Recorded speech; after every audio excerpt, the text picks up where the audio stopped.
The number of criminal masterminds is increasing day by day. But what shocks us the most is that a few of them are in the police department. They are wrongfully convicting people and putting them into jail by planting evidence on them. Who are these police officers? How did they get sued? On number 3, we have Jamal Truelove. I Love New York 2 was a reality show aired on HOON, and Jamal Truelove made an appearance on it. He was an actor as well as a well-skilled hip-hop artist. In October 2007, Jamal was convicted for the murder of Sue Kuke. The San Francisco Police Department concluded that Jamal was the one who murdered Kuke.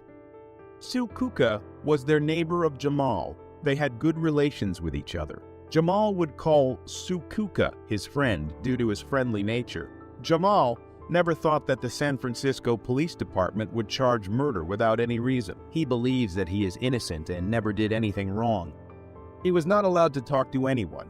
He couldn't connect with his lawyers. He requested to speak to the police officer or DA, but he was denied access to everyone. No one made themselves available to him.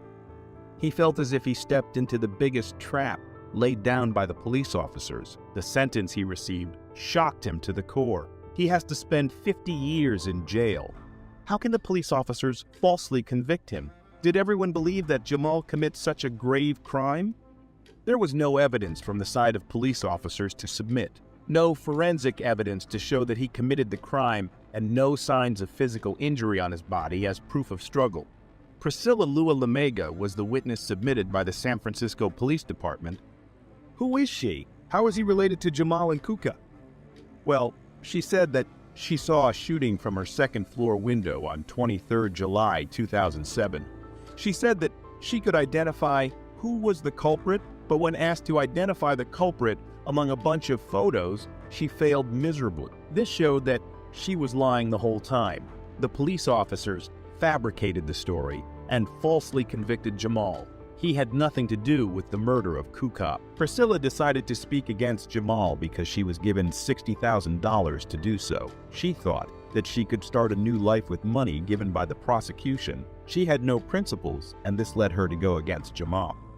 The detectives had another suspect who could be the real murderer, but they didn't go after him. Instead, they jailed Jamal, who was innocent. He spent 6 years in jail when all the truth came out. He had a terrible life in jail, and he had no one to blame but the San Francisco Department. He never thought that such a conspiracy would be planned by the police officers, who he trusted and who he believed would protect him. He thought that the police officers must have mistook him for the murderer. But never in his wildest imagination, he thought that they planned this against him. Alex Reisman was his lawyer, and he expressed his disappointment in the integrity of the San Francisco Police Department. He also said that Jamal had to miserably spend years in jail thinking about what he did wrong to serve this. He was away from his family for a long time, and he missed out on his previous time with them. His career was destroyed, and he lost all his work network. His appeal was accepted, and the court overturned the previous decision. He was finally free in 2015. Jamal became an inspiration to all as he proved his innocence. He escaped from the trap of the San Francisco Police Department. He decided to go after those who jailed him. He filed a petition against the city of San Francisco, and the court found the detectives guilty of planning a trap against Jamal. The detectives fabricated evidence against Jamal, and they didn't disclose any exculpatory evidence. They were charged with both these offenses, and they were found guilty. This brought a lot of shame to the San Francisco Police Department.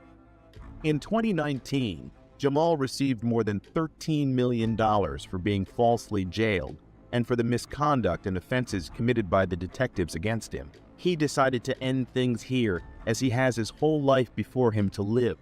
He pursued his passion and made it albums. Better move out the way, cause I'm coming with hard it hits. My head is as hard as a brick, but I'm harder than all it is. He also acted in the movie titled The Last Black Man of San Francisco. He wrote about his awful experience in jail, and he said that no amount of money could make him feel good about the precious years he lost. He missed his family, and he was not present for any of the family function. He lost touch with his kids, and he wished to see them once again. He thought that he would be spending his whole life in the miserable jail, but he held on to his last hope. He fought for his life, and justice was served to him, even though it was delayed for 6 years. His family became happy that they had him back. His lawyer fought for Jamal day and night. They never thought that Jamal would see daylight, but they knew the truth was on his side. Do you find the story of Jamal Truelove inspirational? Have you ever heard about him before? On number 2, we have Richard Rosario. Richard Rosario was convicted of killing George Colasso. The murders took place in 1996, and he received 25 years of jail time. Well, the most shocking fact about the story of Richard Rosario is that he never committed this murder. He was innocent. He was falsely convicted and sentenced to jail. He had the perfect alibi as he was in Florida when the crime occurred. How can he be present at the murder scene when in reality he was 1,000 miles away? Rosario came to New York City when he was informed that the police officers were searching for him. He was pointed out by the eyewitnesses from a photo album shown to them by police officers. 2 eyewitnesses were sure, whereas the third one was not. Rosario thought that this was a false allegation and a mistake. That's why he caught the immediate bus to New York and boarded it. He never expected to be arrested and sentenced to jail for 25 years. In 2016, the lawyers of Rosario decided to give this case one more chance by failing an appeal. At the same time, 13 Alibis, a documentary series, was aired by NBBQ. More and more people came to know about the tragic story of Rosario, and they were all thrilled to know what will happen to the appeal. People started raising questions about why the 13 alibis were never investigated and what happened to the funds for the investigation. The story received significant media attention. The new district attorney was Mrs. Clark, who decided to reopen the case. She started calling the alibi witnesses and interviewing them to know the truth. Rosario finally was acquitted of all charges after 20 years. Rosario filed a case against the New York Police Department, and the court ruled in favor of him. The court decided that the constitutional right of Rosario was violated. He received $5 million for being the victim of the misconduct of one of the detectives and for the violation of his constitutional right. On number 1, we have Rodney King. In 1991, Rodney King was beaten by a group of police officers and caused severe injury to him. He was out on patrol for being part of a robbery. He was brutally beaten and kicked by these police officers for no reason, and their faces were caught on tape. The jury let go of the officers and declared that they were not guilty. This led to a massive protest and outbreak of a fight among the people. King spoke to the people, requesting them to get along. King and his lawyers approached the court again, and this time 2 officers were convicted for attacking King. They were jailed for 30 months. After several negotiations, King received $3.8 million for the medical expense and for being attacked by the police officer. Theodore didn't receive any payment from the force, and Timothy got dismissed. They were the other 2 police officers who attacked King. Daniel Garza was helpless after being thrown and pinned to the ground. Officer Mario Cardona, who Garza had known for years, was on the verge of breaking his wrist. Garza recalled, "I was trying to be a man and trying to hold in the pain, but man, that wrist lock hurts. He's just bending it and bending it." But what compelled Cardona to go so far? It turns out that his actions were motivated by rage toward Garza, whom he accuses of attempting to kidnap his stepdaughter. Are cops bestowed such authority? Seems that the 2 men had quite the history, with Garza having previously dated Cardona's stepdaughter, Naomi Villanueva. The relationship had hit rock bottom, with Villanueva moving out of her parents' house to live with a friend. In May 2015, Garza allegedly took Villanueva without her consent from her friend's house and brought her to her parents' house in Whittier, where Cardona lived across the street. Cardona saw Garza doing pilots in his yard and ordered him to come down to the street. As soon as Garza came down, Cardona began his assault. According to Garza, he was not the aggressor, and a neighbor who witnessed the incident testified in Garza's favor. The sheriff deputies who arrived at the scene noticed redness on Garza's face, bruises and abrasions to his knees, and redness on his wrists. Garza filed a complaint against Cardona, which led to a federal lawsuit against Cardona, Chief Beck, and the city of Los Angeles. Garza alleged false arrest, unreasonable search and seizure, excessive force, assault and battery, negligence, and intentional infliction of emotional distress. A video of the incident filmed by one of Garza's neighbors was also presented at the trial. They had made up a story of what had happened to make him look like a hero and me look like a criminal, says Daniel Garza. The U.S. District Judge Stephen V. Wilson presided over the hearing where the former deputy city attorney, Michael Amarian, spoke in defense of the city. The jury found Cardona to be acting with malice as an off-duty officer, and on June 26, 2017, they ordered him to pay Garza $210,000 in damages. On top of that, the court added another $664,000 in attorney's fees and $26,000 for post-trial costs. The City of Law refused to take responsibility for Cardona's actions and even refused to indemnify the officer, forcing him to pay for the charges out of his pocket. Jim DeSimone, Garza's attorney, claims, "This is the problem with the left. This is why people are out on the street." The case is a clear example of police officers using excessive force against individuals and getting away with it. In this case, however, Garza was able to stand up to the authorities who violated his rights, and he was able to win his lawsuit against Cardona. The jury's decision to find Cardona guilty of acting with malice sends a strong message that law enforcement officers cannot get away with using excessive force against citizens. It is worth noting that this case also highlights the importance of civilians being aware of their rights and standing up to law enforcement officers when they feel their rights have been violated. Garza's decision to file a complaint and a lawsuit against Cardona shows that individuals can take action against police brutality and excessive force.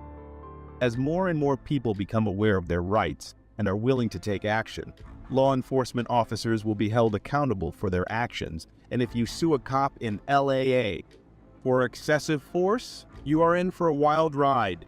However, Garza's decision to stand up to Cardona and the authorities who violated his rights resulted in a victory for him, sending a strong message that law enforcement officers cannot get away with using excessive force against citizens. The case of Harold Hill is just a perfect example of how our justice system can go wrong. From a gruesome rape and murder to a wrongful conviction, this case definitely ticks all the boxes. So, what underwent? First off, we have the detectives who were assigned to the case, Kenneth Bordeaux and John Halloran, the so-called beacons of justice. They were the ones who got the confession out of Peter Williams, who was later found to be in jail at the time of the crime. So, how did they churn out a false confession of someone who wasn't even there? Hill's confession is also questionable, as he claims that he was physically and mentally abused until he confessed to crimes he didn't commit. Is this the kind of behavior we expect from our law enforcement officers? Moving on to the trial itself. Hill was only 16 years old when the crime was committed, but was tried as an adult at the age of 31. This is an interesting move from the prosecution, considering that neither of the defendants had a criminal record prior to the incident. The jury found Hill and Young guilty of murder, and they were sentenced to life without parole. But 13 long years later, DNA tests revealed that the hair found at the crime scene and the cellular materials under Kathy Morgan's fingernails didn't match either of the defendants. Think of the agony Hill went through for something he didn't do. What made Hill hold on to his life is still astonishing. Despite this evidence, the prosecutors disputed the findings, suggesting that the hairs were unrelated to the crime and that the cellular material could have come from sweat or drool left over by the recovery team. It's shocking that the prosecutors were so stubborn, even in the face of such clear evidence. Harold and Young were eventually released from prison, but tragedy struck when Young was killed in a hit and run incident. Hill, however, filed a complaint against the city of Chicago, the police, and the two detectives involved in the case, accusing them of forcing a confession and violating his civil rights. The case was settled for $1.25 million, with Hill receiving $500,000 and the rest going to attorney's fees. It's surprising that the detectives were only asked to pay a measly $7,500 each for their part in this whole debacle. Do you think that is bad? Wait till you hear this. It's also worth noting that Hill was later convicted again for an unrelated armed robbery charge and is currently serving 27 years in prison. But despite this, it's clear that the justice system failed Harold Hill in the past. This case highlights the importance of reforming our justice system to ensure that wrongful convictions don't occur, and that those who abuse their power are held accountable. The case of Harold Hill is a tragedy of errors, starting from the investigation to the trial and subsequent conviction. Being wrongfully imprisoned for 13 years, Hill was not awarded a chance to conform to life outside because he was turned into a criminal by the system. The system absolutely messed the hell out of him, and the cops only paid $7,500 each. When cops do what they did, they need to be locked away for at least as long as the victims they put in jail.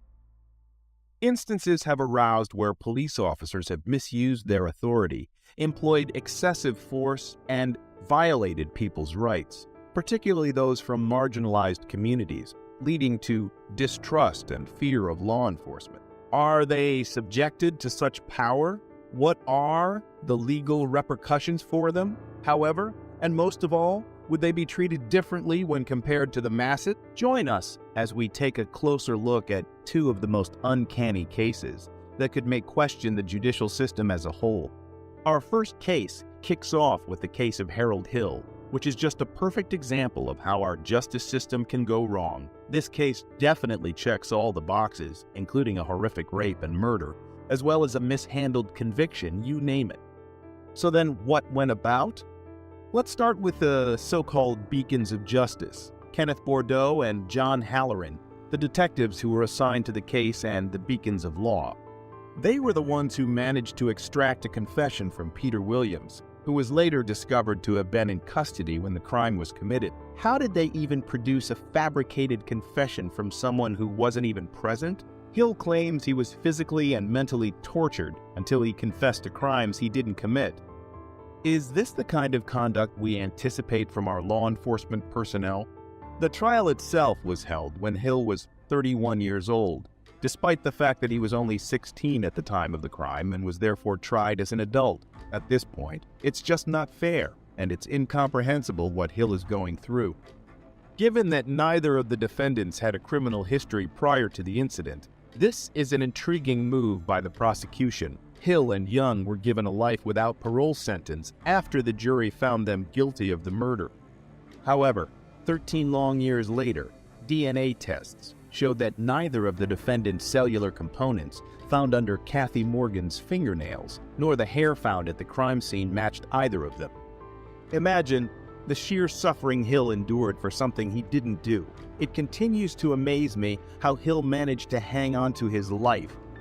The prosecutors disputed the findings despite this evidence, claiming that the hairs had nothing to do with the crime and that the cellular material might have come from sweat or drool that the recovery teams had left behind. Even in the face of such overwhelming evidence, it's shocking that the prosecutors were so resistant. Young was killed in a hit-and-run incident shortly after Harold and Young were finally let out of jail. This almost leads us to believe that this is almost a plot to clip both of them. Hill, on the other hand, accused the city of Chicago, the police, and the two detectives involved in the case of coercing a confession and violating his civil rights in a complaint he filed against them. The case was resolved for $1.25 million, of which Hill received $500,000 and the remainder was paid to the lawyers. It's surprising that the detectives were only asked to make a pitiful $7,500 payment for their roles in this whole fiasco. You think that's all? Wait until you hear this. It should be noted that Hill is currently serving a 27-year sentence after being found guilty once more of an unrelated charge of armed robbery. In spite of this, it is obvious that Harold Hill was let down by the legal system in the past. This case emphasizes the need for justice system reform to prevent erroneous convictions and make sure that those who abuse their power are held accountable. Starting with the investigation and continuing through the trial and conviction, the Harold Hill case is a tragedy of errors. Hill was wrongfully detained for 13 years, and because the system made him a criminal, he was never given the opportunity to adapt to life outside of prison. He was completely screwed over by the system, and the police only received $7,500 each. When police officers commit acts like the ones they did, they should be imprisoned for a minimum of the same amount of time as the victims they imprisoned. Up next, we have an oddball in the form of Sergeant Mario Cardona versus Daniel Garza. After being thrown and pinned to the ground, Daniel Garza was rendered helpless. Officer Mario Cardona, a longtime friend of Garza's, was on the verge of breaking his wrist. Confronting a criminal and keeping him confined is one thing, but putting a civilian without a reason is shocking. Garza recalled, "I was trying to be a man and trying to hold in the pain, but man, that wrist lock hurts. He's just bending it and bending it." But why did Cardona go so far as to nearly break his wrist? His actions were apparently driven by rage toward Garza, whom he accuses of attempting to kidnap his stepdaughter. But are cops subjected to such an authority in the first place? It appears that the two men had a long history together because Garza had once dated Naomi Villanueva, the stepdaughter of Cardona. Villanueva left her parents' home to live with a friend because the relationship had reached its breaking point.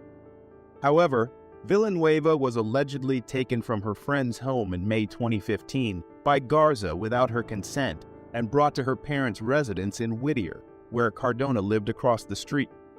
Garza was performing pilates in his garden when Cardona saw him and told him to go to the street. Cardona started his assault as soon as Garza sat down.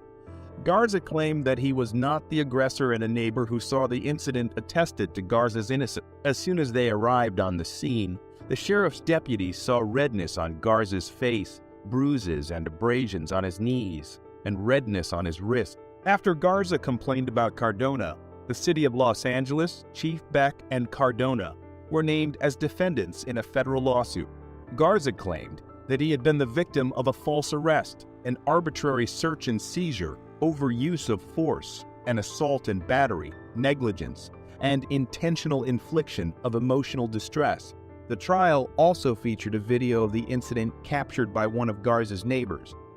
They had made up a story of what had happened to make him look like a hero, and me look like a criminal, Daniel Garza. The hearing was presided over by U.S. District Judge Stephen V. Wilson, who heard former Deputy City Attorney Michael Amarian speak in defense of the city. Cardona was found to have acted maliciously as an off-duty officer by the jury, and on June 26, 2017, he was ordered to pay Garza $210,000 in damages. In addition, the court added $664,000 in attorney's fees and $26,000 in post-trial costs. The city of L.A. refused to take responsibility for Cardona's actions and even refused to indemnify the officer, forcing him to pay for the charges out of his pocket. Jim DeSimone, Garza's attorney, claims, "This is the problem with the LAPD. This is why people are out on the street." The incident serves as an example of how police can abuse people and get away with it. In this instance, however, Garza was able to confront the authorities who had infringed upon his rights and prevail in his lawsuit against Cardona. It is clear that police officers cannot get away with using excessive force against citizens after the jury found Cardona guilty of malice. It is important to note that this case also emphasizes how crucial it is for citizens to be aware of their rights and to speak out against law enforcement when they believe those rights have been violated. Garza's decision to accuse Cardona of using excessive force and file a complaint against him demonstrates that people can take legal action to stop police brutality. What do you think of these cases? Which do you think is most unfair? Sound off in the comments below and make sure to let us know if we missed out on anything. While you are at it, make sure to hit that subscribe and leave a like to never miss an update from us. Thanks for watching. In September 2014, a concerning incident unfolded during a police accountability march in Lynn, Massachusetts, shedding light on officers allegedly breaking the law while being captured on camera. The incident was documented by Ms. Bay, the founder of the Bay State Examiner, an independent media source focused on police interactions and accountability. While attending the march, Ms. Bay noticed an undercover police officer trailing the protest in an unmarked vehicle. Seeking accountability, she approached the officer to request his name and badge number. In a startling turn of events, the officer reportedly hit her with his vehicle. Howdy. Sorry to bother again. Oh, hey. Can I have your IDs? Uh, That's fine, right? both of your IDs. Pardon me? I need both your IDs. What's the lawful reason for the request? Because you're on private property. I'm on private property and you get to see my... In the back lot. You were on private property. You asked you needed to take your time. I need your IDs. IDs? Can I have yours? I don't have one on. Oh, okay. Well, go to the chief. We are. Sure. That's what we're here for. Yeah. Can we speak to the chief? This officer has invited us to speak with him. This incident prompted Miss Bay to take matters into her own hands. Days later, Miss Bay ventured to the Lynn police station's back lot in pursuit of evidence regarding the vehicle that had allegedly struck her. Her efforts were met with resistance from an unidentified officer who swiftly expelled her from the premises. Undeterred, she entered the police department building to file a formal complaint about the incident and to seek officer identifications. The encounter within the police station would go on to raise a myriad of legal and ethical concerns. The situation escalated when the officers on duty refused to identify themselves and labeled Miss Bay's presence as trespassing on private property. Massachusetts law, however, stipulates that police officers are required to carry identification cards and display them upon a lawful request. This refusal constituted a violation of this legal obligation. You're welcome What to go sounds- back there and take a look after. Okay. Oh, after? I'm sorry. Yeah. All right. But we need your IDs now. I'm not interested in showing that at this No? I'm not. Yeah. All right, so you guys are refusing? All right, then we'll just leave. So you can go. Do we want to check the... Yeah, I was gonna say, you've invited us to speak with the chief's chief. a busy guy. Oh. You Just I suggested don't we know talk if to the he's- chief. Well- I don't know if he's Yeah, but I guess available. apparently he's you- not. you I'm sorry, said- what's- He just told you to do that, right? No, you told us to talk to the chief. Yeah, and you came around here and he's not coming down here. Oh, right.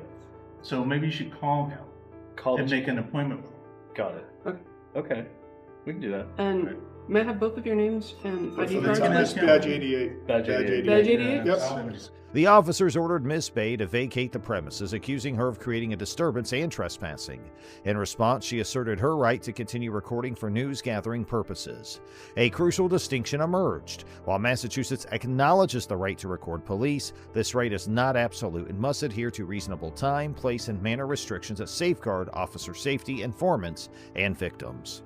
The incident also underscored the nuanced relationship between the First Amendment and trespassing laws. While Miss Bay's intent to file a complaint justified her presence to some extent, officers claimed she was trespassing and sought to remove her from the building. Legal precedents highlighted the complexity of these issues, including the right to record police versus the limitations imposed on such activities within police stations. Not with you. Who do I make a complaint with? Chief's the best guy. The chief's the best guy. Yeah. Okay. So make an appointment. Okay. What's up with that? What is it that you're looking for? Well, I found the car that hit me on Friday. I was reporting it earlier. It's out back. Okay, and what are you doing going in private property videotaping police cars? What private property? The property that's parked out back there posted as no trespassing, authorized personnel only. I didn't see that. Well, it's posted all over the entrances to that parking lot. Interesting. It is interesting, but it is also posted. Okay. You're subject to arrest for going back into private property. Am I being Videotaping arrested? Police cars. Huh? Am I being I arrested? said you are subject to arrest. Okay. Despite these legal complexities, officers' conduct raised questions about their intentions and commitment to accountability. Their refusal to take Ms. Bay's claims seriously and their hindrance of her ability to file a complaint cast doubts on their willingness to engage transparently with civilian concerns. The encounter raised concerns about the potential misuse of laws to deter individuals from lodging complaints against law enforcement officers. In the aftermath of the incident, Ms. Bay submitted a Freedom of Information Act request to the Lynn's Record Department. The officer in charge will be out with you when he gets a second. Okay. Talk to you and get your complaint. Well, somebody does need to tell Okay. him that that's what's going Well, on. if he's already done that, then your complaint has been filed and documented. There's information that he literally doesn't have because I didn't have it until right now. When I went back, I found the car.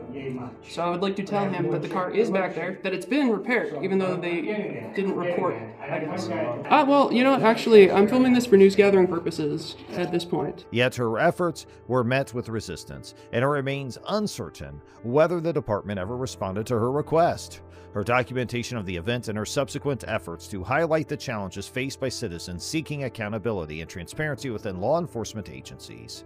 Now let's move on to the next investigation. In a noteworthy incident that unfolded on June 5, 2015, the spotlight fell on Michael Hoffman, a private investigator and an advocate for the First Amendment. The scenario took place in Jacksonville, Florida, as Hoffman engaged in conducting surveillance as part of a case. His objective was to track down an individual's movements and actions across multiple locations. However, the situation took an unexpected turn when the person under surveillance alleged that Hoffman was stalking her.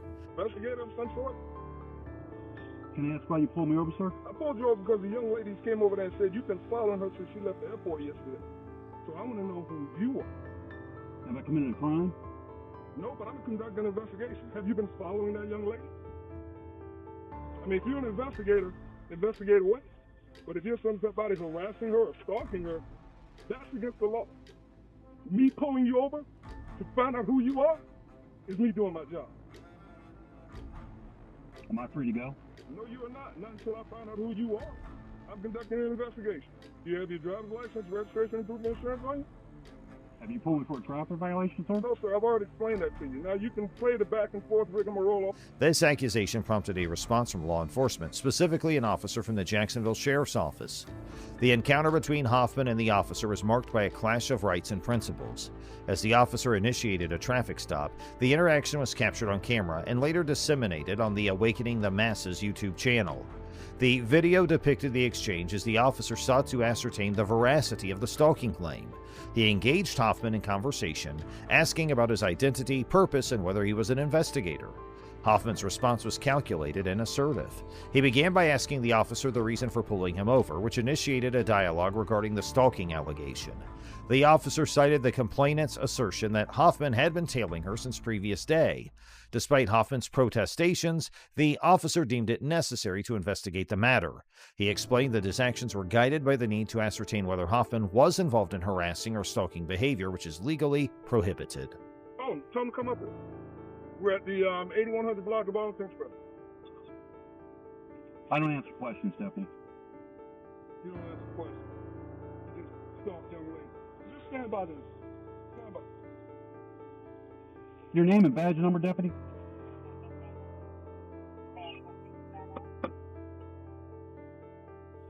Your name and badge number, I'll Deputy? give it to you. Hey, buddy, what's going on here? Name and badge number, sir? Simpson 66190. Masinsin, M-A-S-I-N-S-I-N. Sir, I'd like to know why I'm being detained. No, someone's saying that you're claiming you're stalking them. What is that? Are you an investigator or anything? Okay, let me make this clear, sir.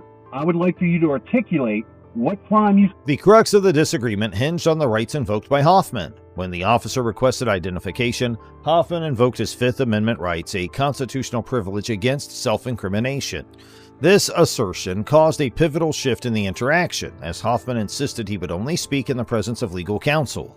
The officer, seemingly perplexed by this response, requested that Hoffman bring his attorney to the scene for further questioning. Hoffman's stance was rooted in legal principles. He argued that during a Terry stop, law enforcement could pose a limited number of questions to establish identity and to determine if any suspicions were valid. However, Hoffman remained steadfast in asserting that he was under no obligation to answer questions without the presence of legal representation, especially considering the potential implications of his responses. The officer's actions were grounded in the assumption that a stalking accusation, combined with a corroborated vehicle description, constituted reasonable suspicion for a stop and investigation. This view aligned with legal precedent, exemplified by the 2002 case of United States v. Soka law, which allows law enforcement to act on a tip if it bears indicia of reliability. The Supreme Court has ruled that reasonable suspicion necessitates a particularized and objective basis for suspecting wrongdoing. Despite the differing interpretations, the encounter eventually concluded with the officer permitting Hoffman to leave. The tension between rights and responsibilities underscored the complexity of police-citizen interactions. Some professional courtesy and treat me with the respect I deserve. I did. What is your name and badge number? Well, here's sir. I gave you mine. 0051. Thank you. I appreciate that, Deputy. Was that so hard? No. The law states I don't have to give my name and information unless you suspect me of committing a crime. You don't. Then am I free to go? Because this is an illegal detainment. At this time. This is an illegal detainment. But like I said, your criminal description we were given. I respect that. Doesn't mean I respect you're guilty. That. I respect that. You're talking to an ex-law enforcement officer, buddy. Now, I understand you're doing no fault with that. You are doing your job. Okay. And the mere fact that I'm exercising my legal rights does not make shedding light on the importance of understanding legal rights during such encounters. Hoffman's case emphasized that individuals have the right to remain silent and request legal counsel during a Terry stop, while officers must balance their duty to investigate with the requirement to respect constitutional rights. The incident became a case study in navigating the delicate balance between law enforcement's duty to investigate and an individual's rights to privacy and legal protection. As the video disseminated, it sparked discussions about the scope of police authority during stops, the validity of accusations, and the intricacies of the Fifth Amendment privilege against self-incrimination. Michael Hoffman's assertiveness in upholding his rights and the officer's attempts to fulfill his duty encapsulated a pivotal moment in the ongoing dialogue about law enforcement practices and individual freedom. Now let's take a look at the next investigation. In April 2020, a situation involving Keelan Hill and Denver police officers unfolded after a minor traffic incident on Interstate 25 in Colorado. The incident escalated into legal disputes, allegations of rights violations, and concerns over police conduct.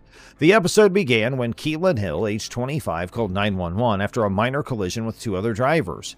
Officer Thomas Ludwig of the Denver Police Department arrived at the scene and initiated discussions with the other individuals involved while Hill was being evaluated by paramedics inside an ambulance. The situation took a turn when Hill exited the ambulance and noticed Officer Ludwig searching his vehicle without consent. What are you doing? Stepping to me, huh? What the f*** is in my face? What do you think so, dude? What is this? Oh, what am I? What the f***?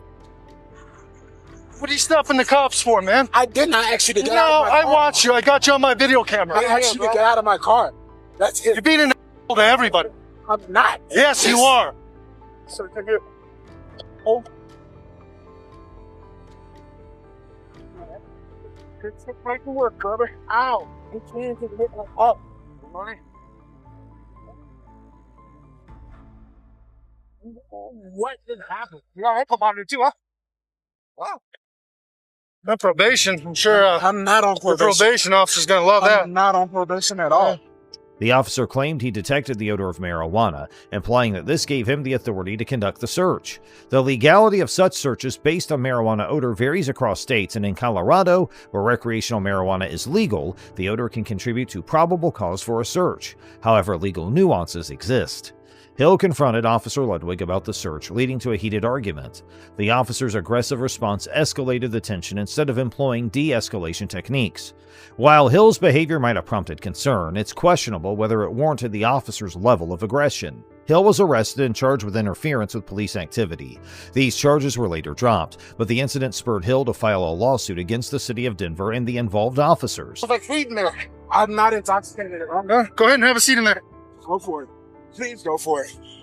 Okay, have a seat. Y'all are illegally searching my car. Have a seat. Have a seat. Put your feet up. Back here, bro. Push yourself all the way back.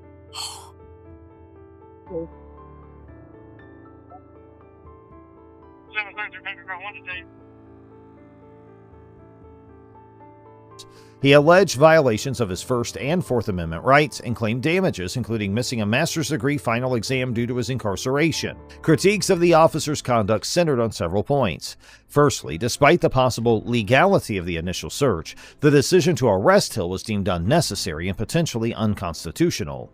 Officer Ludwig's unprofessional behavior, particularly his failure to de-escalate the situation, garnered criticism. His confrontational approach escalated the disagreement rather than diffusing it, highlighting the significance of emotional awareness in police interactions. Moreover, the officers faced criticism for their response to Hill's request for medical assistance. According to the Denver Police Department's Operation Manual, officers are required to provide medical attention to individuals in custody. Hill's expression of uncertainty about his injury should have prompted a more compassionate response from the officers, as opposed to the callous indifference displayed. This incident underscores the complexities of police interactions and the importance of effective de-escalation techniques. While the legality of certain actions can be ambiguous, officers should prioritize public safety and citizens' rights. Emotions and situational awareness play crucial roles in determining the outcome of such encounters.